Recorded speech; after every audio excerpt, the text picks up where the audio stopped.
If you don't care about sports, it's not because you're smart. It's because you don't know how to belong to crowds.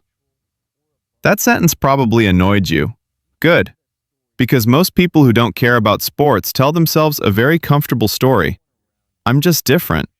I'm more intellectual. I don't like shallow entertainment.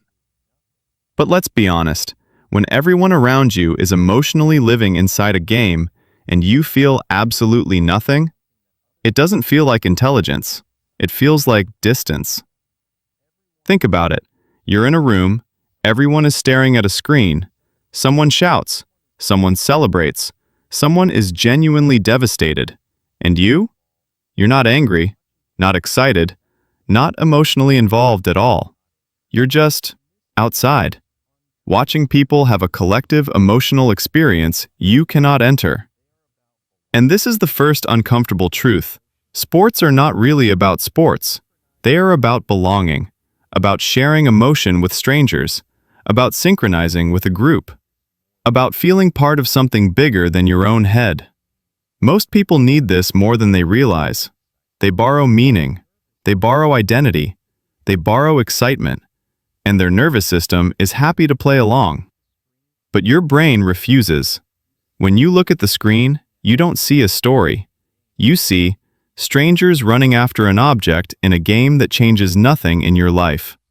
Your brain refuses to pretend this matters. And this is where the split happens. Some people are very good at dissolving into group emotions. Others aren't. Not because they're superior, but because they don't merge easily.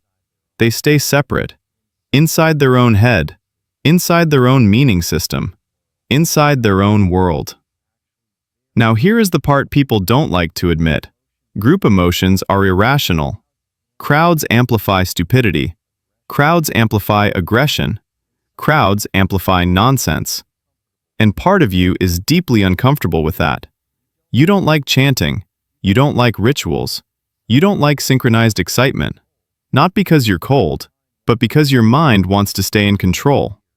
Clear, separate, untouched. And that can be a strength, but it also has a shadow, because what you call not liking sports is often not liking to emotionally dissolve into a group, not liking to lose yourself, not liking to be carried by something collective, not liking to let go. So you stay an observer, and observers are safe. Observers are in control.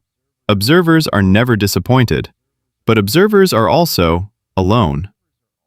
Here is the next uncomfortable turn. Some people don't avoid sports because they're deep. They avoid them because they don't trust group emotions. Because at some point in life, losing yourself in others felt dangerous, overwhelming, or humiliating. So the psyche learned a rule. Stay separate. Stay in control. Don't merge. And sports, like concerts, crowds, rituals, demand exactly the opposite. They demand that you join, and you don't. Now, to be fair, there is nothing wrong with preferring depth over spectacle, nothing wrong with preferring creation over watching, understanding over cheering, building over spectating. Many people who don't care about sports are intensely focused, creative, and inwardly driven. They want to live their own story, not borrow someone else's. But here is the real question. Are you choosing that because it truly fits your nature, or because part of you is afraid of emotional synchronization with others, afraid of losing control, afraid of looking stupid, afraid of being swallowed by the crowd? So be honest with yourself. Do you not care about sports because you don't need borrowed meaning, or because you don't know how to emotionally belong? Are you choosing depth, or are you choosing distance? Write in the comments. Do you feel bored by sports, or do you feel uncomfortable inside group emotions? Because sometimes we don't reject the game. Sometimes we reject the crowd.